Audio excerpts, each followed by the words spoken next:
Peroorkada SAP ക്യാമ്പിലെ പോലീസുകാരൻ ആനന്ദിന്റെ ആത്മഹത്യയിൽ പോലീസിന്റെ ഭാഗത്തു നിന്ന് പിഴവ് സംഭവിച്ചിട്ടില്ലെന്ന റിപ്പോർട്ട് DIG അരുൺ B കൃഷ്ണയാണ് ADGPക്ക് റിപ്പോർട്ട് നൽകിയത്.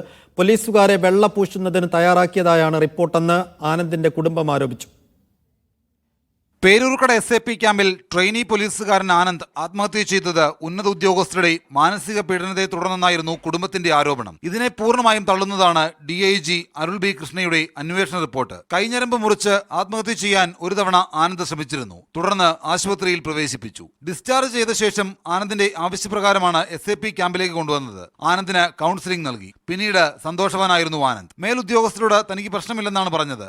ആനന്ദിനെ നിരന്തരം ശ്രദ്ധിക്കുന്നതിന് 2 പോലീസുകാരെയും ചുമതലപ്പെടുത്തിയിരുന്നു. എന്നാൽ ആദ്യത്തെ ആത്മഹത്യാ ശ്രമത്തിന് ശേഷം ചില വാർത്തകളുണ്ടായി. ഇതിലെ കമന്റുകൾ ആനന്ദിന് മനോവിഷമുണ്ടാക്കിയെന്നും റിപ്പോർട്ടിൽ വ്യക്തമാക്കിയിട്ടുണ്ട്. ആനന്ദിന്റെ മരണത്തിൽ ജുഡീഷ്യൽ അന്വേഷണം വേണമെന്നാണ് കുടുംബത്തിന്റെ ആവശ്യം. നമ്മുടെ മേൽ നടപടിയായി നമ്മൾ മുന്നോട്ട് പോകും.